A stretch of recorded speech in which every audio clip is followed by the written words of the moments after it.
10 steps to master your mind, the first step on the spiritual awakening journey. Hello, my friend. Thank you for taking the time to sit here, to listen, and to open your heart for this conversation. Right now, I invite you to relax your shoulders, breathe slowly, and allow yourself to step into another space, a space of listening, of understanding, and of awakening. We live in such a noisy world that sometimes we forget to notice what we're even thinking. Our mind runs like a wild horse, wandering everywhere, worrying about tomorrow, regretting yesterday, comparing, judging, craving, and it's exhausting, deeply exhausting. Do you notice that? To control the mind might sound like a harsh mission, but what I'm inviting you to do here is not to impose, suppress, or lock down your thoughts to number. We're not here to fight ourselves. Instead, this journey is about understanding the mind, observing it, and gently guiding it. You can imagine the mind like a small child crying, demanding, fearful, shifting moods from joy to sadness. You don't scold it, you don't abandon it, but you also don't let it run wild. You hold its hand and say, "We're walking together." That is the art of mastering the mind I want to share with you today. In many sacred traditions, it's believed that the mind is where all transformation begins. The Buddha said, "The mind precedes all phenomena." In the Bible, St. Paul wrote, "Be transformed by the renewing of your mind, so that you may discern the will of God." It's fascinating that both great paths, meditation and faith, invite us to start by observing and guiding our own thoughts. We often imagine spiritual awakening as something grand, becoming a monk, leaving the world behind, living in seclusion in a hermitage. But I believe, and I invite you to believe, that awakening is not far away. It begins right here, in the moments you are aware of what you think, what you say, and what you do. It starts with a single thought that you choose to observe instead of being swept away by it. It starts when you realize this mind is not your ruler, but a tool you can care for, understand, and use in service of the divine. We will walk through 10 steps together, not 10 rigid commandments, but 10 invitations, 10 keys, 10 hands I extend to you to say, you are not alone on this journey. You might be asking yourself, can I really do this? I'm busy. I'm weak. I get angry easily. I'm afraid. I want you to know, no one is asking you to be perfect today. None of us has never failed. But each time we return, each time we choose awakening over indulgence, we step closer to the light. I am not here to promise you a magical formula to erase all suffering. Instead, I want to walk alongside you as we look straight into what's happening in your mind and invite you to light a candle to shine through the darkness. We will talk about observing without judgment, adjusting your breath, befriending fear, letting go of excessive control, cultivating gratitude, and more. Each step is like a whisper from the highest one to you. Come back, I am still here.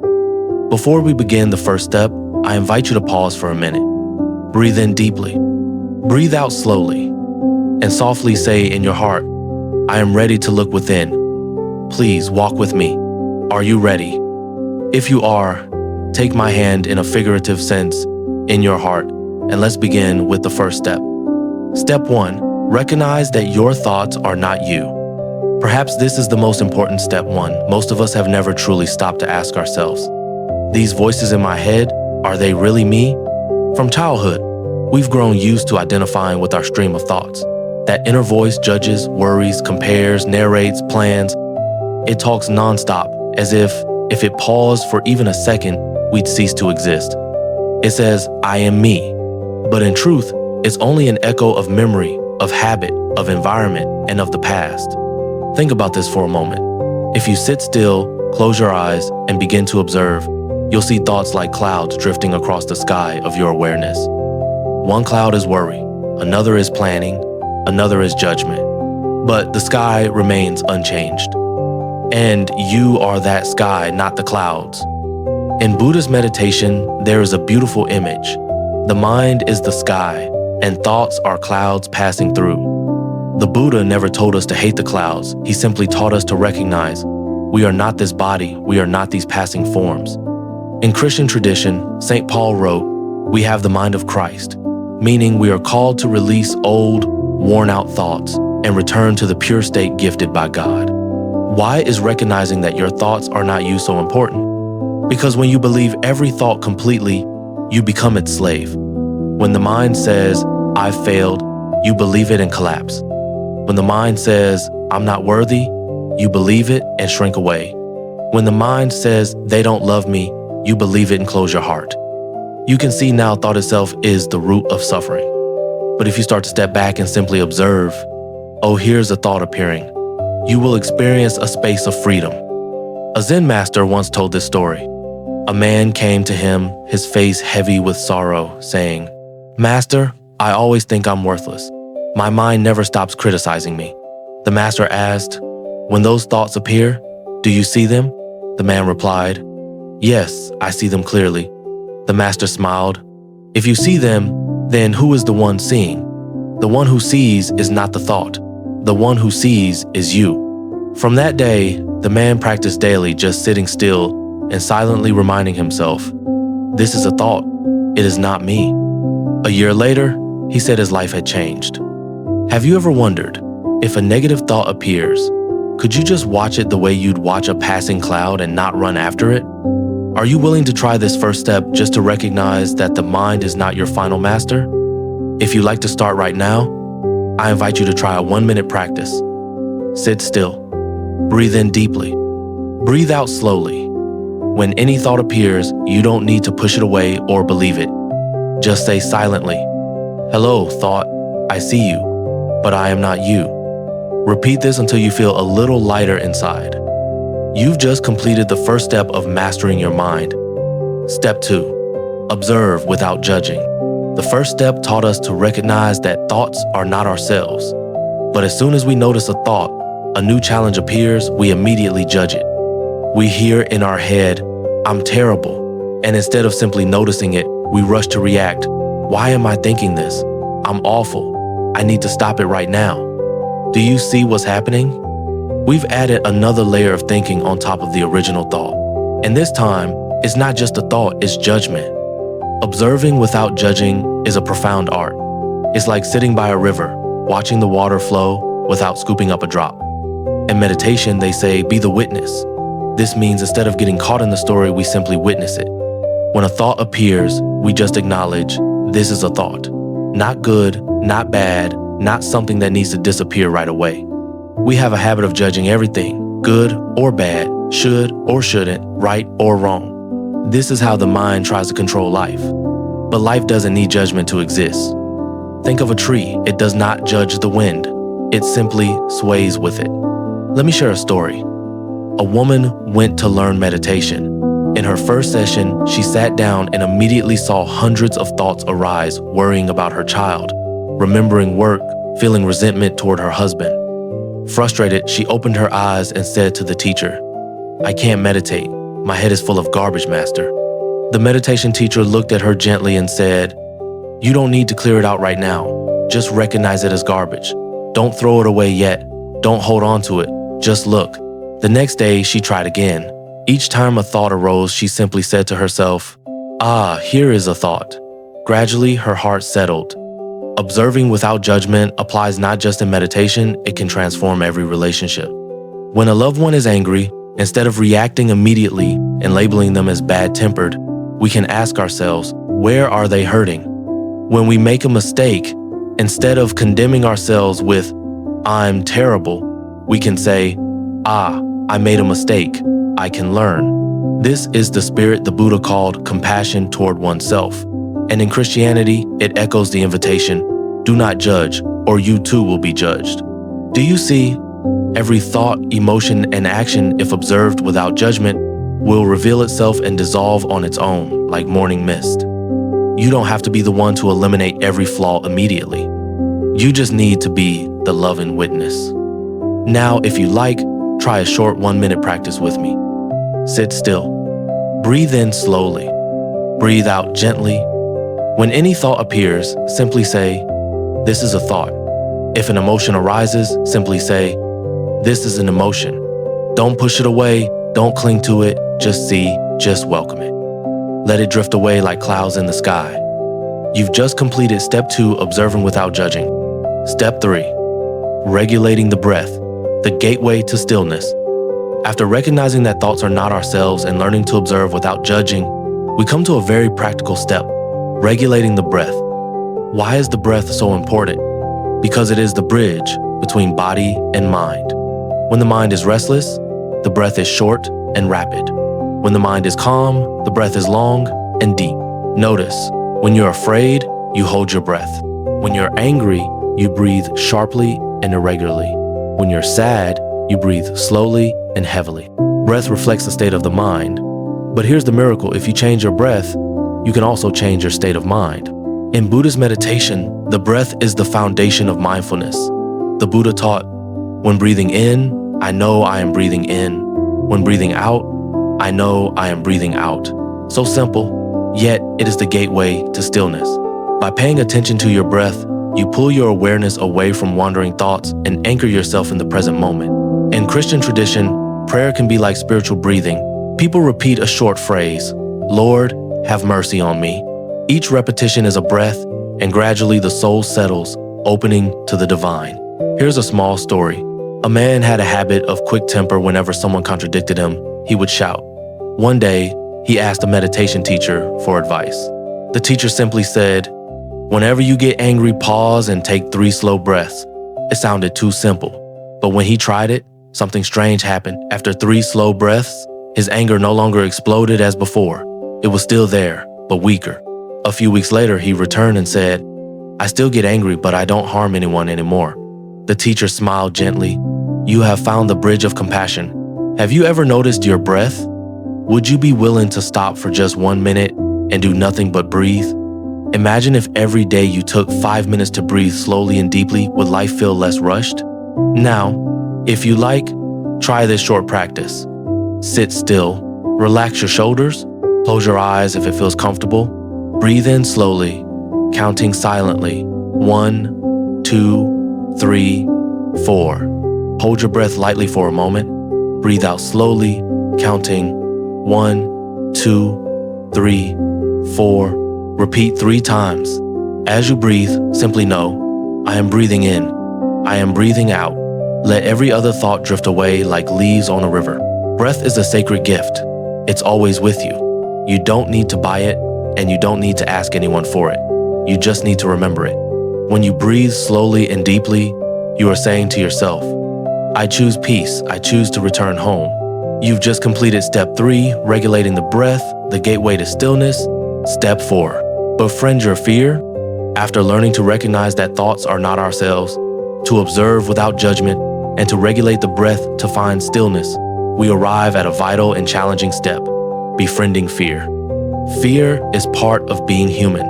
We've all felt it: fear of abandonment, fear of failure, fear of illness, fear of death.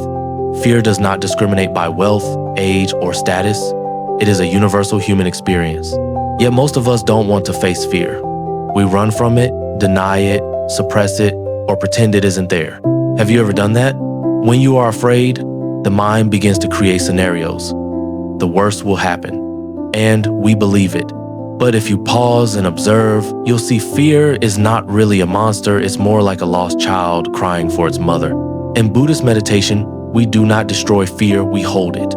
The Buddha said, recognize and embrace your pain. In Christianity, when Jesus knelt in the Garden of Gethsemane, he trembled and prayed, Father, if it is possible, take this cup from me. Yet in the end, he opened his heart to accept, not my will, but yours be done. Fear is not rejected, it is faced and entrusted to the highest one. Here's a story. A mother had a child with a serious illness. Every night she worried herself to the point of sleeplessness. She prayed, please make my child well. But her fear kept growing. One night, utterly exhausted, she said to God, I can't hold this up anymore. I give it to you. Tears flowed, but they were gentle tears. She said that for the first time in a long while, she slept peacefully. Her child was still ill, but in her heart, she had found a place to rest. Befriending fear doesn't mean making it vanish instantly.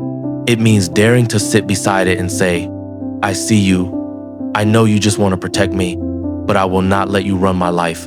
Fear, when faced directly, is often much smaller than the picture the mind paints.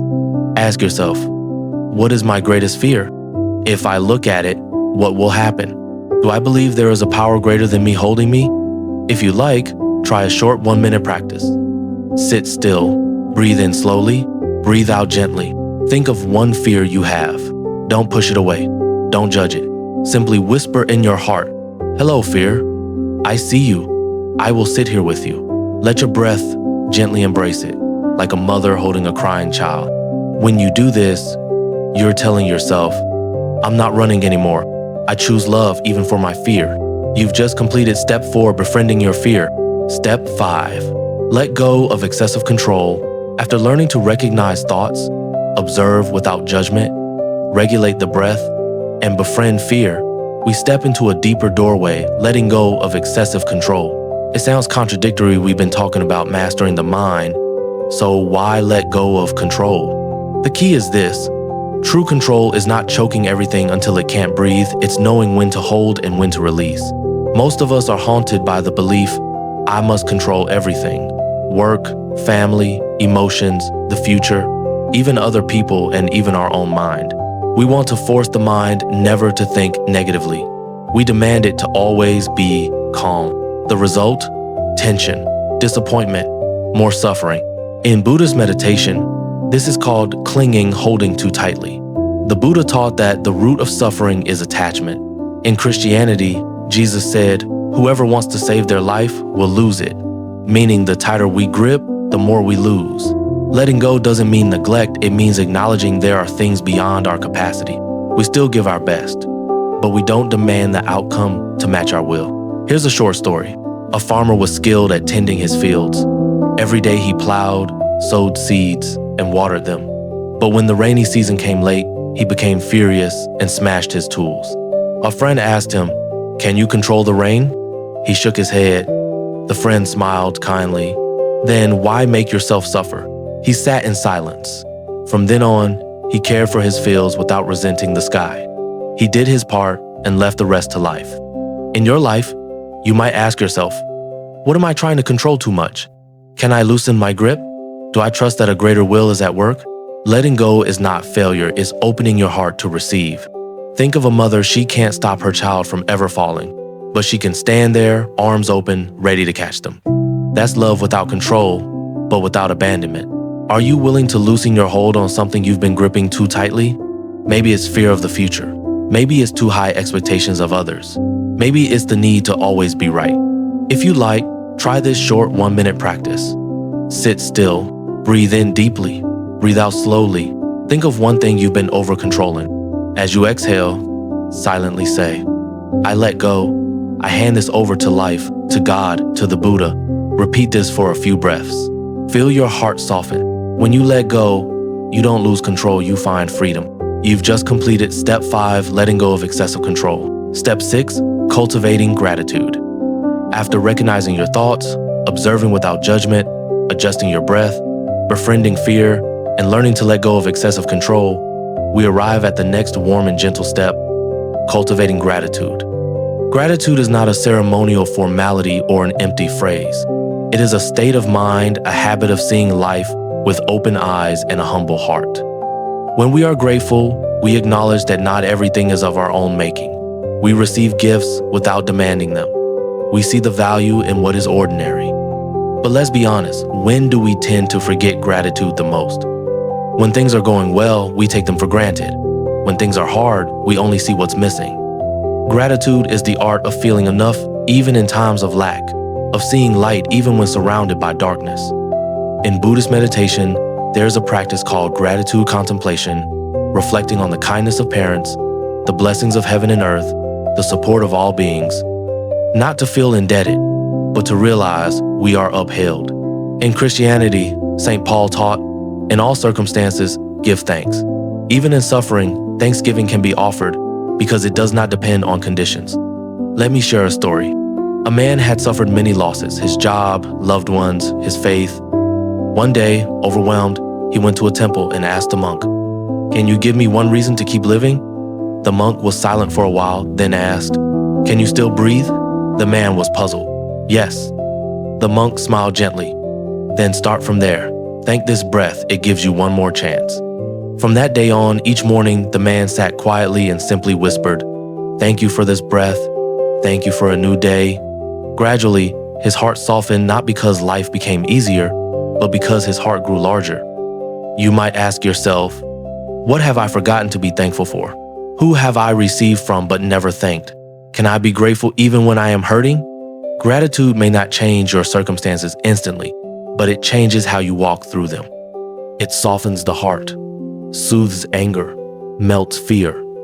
Gratitude is the silent prayer of an awakened soul. If you like, I invite you to practice for 1 short minute now.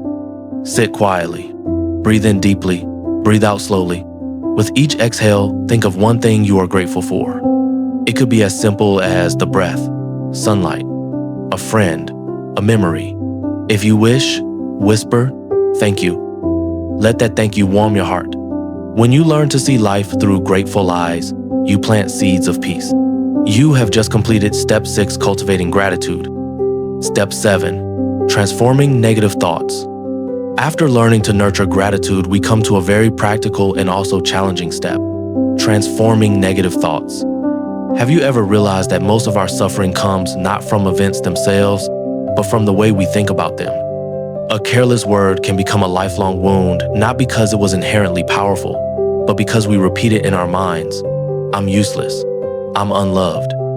Negative thinking is like a sad song on repeat. The more we listen, the more we believe it, and the more it shapes our lives.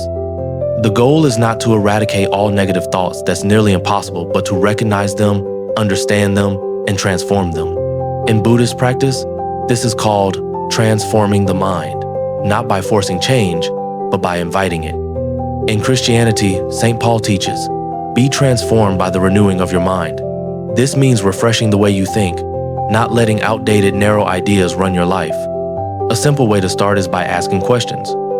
When a negative thought appears, ask, is this completely true? Does it serve me in any way? Is there another way to see this? For example, if you think, I'm no good at anything, pause and ask, really, is there nothing I've done well? You will remember small acts of kindness or effort, and the negative thought will lose its grip. Here's a story. A young man constantly told himself, I'm a burden to my family. Whenever his parents were tired or upset, he was sure it was his fault. One day, he shared this with a monk, who simply asked, are you certain that's true? The young man was stunned. If you stopped believing that thought, what would you see instead? After a long silence, he wept. I see that I'm just a child trying my best. From then on, whenever the old thought returned, he would quietly say, thank you for trying to protect me, but I don't need to believe you anymore. Do you have such recurring stories in your mind? Would you dare ask them, are you real? Are you helpful? Are you willing to believe in a gentler version of yourself? Transforming negative thoughts is not about painting life in false colors. It's about finding a bigger truth, choosing a perspective that leads to peace rather than pain. If you like, here's a 1-minute practice. Sit quietly, breathe in deeply, breathe out slowly. Notice if a negative thought arises. Gently ask it, are you real? Do you help me? Is there another way to see this? Breathe and open yourself to a new, gentler answer. You have just completed Step 7, transforming negative thoughts. Step 8, focusing on the present moment. After learning to transform negative thoughts, we move to a core and powerful practice, focusing on the present. The present, so simple in theory, yet how often do we truly live in it? Most of the time, our minds are in the past, regretful, resentful, longing, or they race to the future worried, planning, afraid. The present gets neglected, slipping by unnoticed. Think back to today. Have you drunk water without tasting it? Walked without noticing your steps? Spoken while your mind was elsewhere? That is how real life is lost. Focusing on the present doesn't mean denying the past or ignoring the future. It means realizing that life happens only here and now. The past exists only in memory. The future is only an idea. Only the present is real. In Buddhism, the Buddha taught, dwell in the present moment. Practitioners train in mindfulness, walking slowly, eating slowly, breathing consciously, knowing exactly what they are doing. In Christianity, Jesus said, each day has enough trouble of its own. He invites us to trust and live fully in today, instead of carrying the weight of a lifetime. Here's a story. A young meditator asked his teacher, "Master, what is the secret of meditation?" The teacher replied, "When I eat, I know I'm eating. When I walk, I know I'm walking. When I breathe, I know I'm breathing." The student laughed. "Well, everyone eats, walks, and breathes." The teacher shook his head. "Few truly know they are doing it." Have you ever fully experienced a present moment? A quiet morning, listening to birdsong, watching your child sleep peacefully, eating a meal slowly, tasting every flavor. In such moments, worry stops. The mind softens. Life feels enough. Focusing on the present doesn't require anything complicated, just remembering to return. Each time you notice your mind drifting, smile and gently come back. If you wish, here's a short practice. Sit quietly, breathe in deeply, breathe out slowly. Ask yourself, where am I now? Am I truly present in this moment? Feel the chair beneath you. Listen to the sounds around you. Notice your breath in and out. This is the present. When you practice returning to it, you choose to truly live, not merely exist. You have just completed Step 8, focusing on the present moment. Step 9, connecting with the divine. After learning to live in the present, we come to a sacred, profound step, connecting with the divine. Whether you call it God, Buddha, the Creator, the Source, or simply love the idea of something sacred beyond ourselves, is always there, like a gentle calling. Many people turn to meditation to find inner peace, but if it stops at personal tranquility, it can become self-centered. Connecting with the divine opens us, humbles us, and reminds us we are not the center of the universe. When we rely too much on our own control, we are shaken when life doesn't go our way. We forget there is something greater than us, with a wisdom beyond our own. Surrendering to the divine does not mean giving up effort, it means placing our efforts within a greater trust. In Buddhism, monks bow before the Buddha statue not to beg for rewards, but to let go of the ego and return to the pure nature within. In Christianity, the deepest prayer is, "Thy will be done." It is an act of trust. A man who has suffered many losses once blamed fate and even God. One night, exhausted, he knelt and said, "I don't understand anymore. I'm angry at you. I'm tired. But if you're really there, please let me lean on you." He said no miracle happened, but in his heart, a quiet space appeared. A space where he no longer had to strain to understand everything. And in that space, his healing began. Connecting with the divine does not require mastering all doctrines or rituals. Just sincerity, a call, a whisper, a trusting breath. Have you ever simply said, "I'm here, please be with me," without asking for anything else? Our greatest fear is loneliness. Our greatest comfort is realizing we are never truly alone. If you wish, here's a 1-minute practice. Sit quietly, breathe in deeply, breathe out slowly, whisper in your heart, "I open my heart. I don't know everything. I can't control everything. Please walk with me." Let your breath carry this prayer. When you connect with the divine, you allow yourself to be humble yet strong, vulnerable yet embraced. You have just completed Step 9, connecting with the divine. Step 10, committing to daily mindfulness. After walking through the 9 previous steps, we reach the final one, tying them all together, committing to daily mindfulness. Mindfulness is not a single glorious moment that comes and goes. It's not just inspiration during meditation or prayer, forgotten in the rush of daily life. Mindfulness is a repeated choice, a commitment each morning, a silent promise in the heart. You may ask yourself, do I truly want to live mindfully?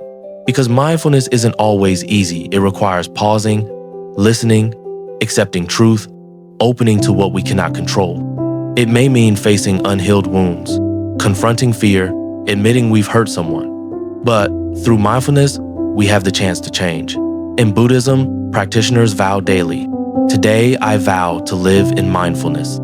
In Christianity, believers pray, "Guide me today, that I may live according to your will." Though the religions differ, the praying hearts are the same, asking not to sleepwalk through life in ignorance and suffering. Here's a small story. A man used to start every morning by checking his phone, immediately pulled into news, work, and stress. One day, he decided to change. Each morning, before touching anything else, he sat quietly for 1 minute, and whispered, "Today, let me live mindfully." He said it didn't make life less challenging, but it changed how he entered the day. In arguments, he remembered his vow and paused. In sadness, he let himself breathe. You don't have to be a saint or a monk, just someone willing to return to yourself again and again. Daily mindfulness isn't about never making mistakes, it's about realizing when you've strayed and coming back. You might ask yourself each morning, how will I live today? Can I choose love over anger? Can I pause and breathe before I react? If you wish, here's a 1-minute practice. Sit quietly, breathe in deeply, breathe out slowly, whisper in your heart, "Today, let me live mindfully. Let me return to my breath, my gratitude, my trust in the sacred." Let your breath carry this vow.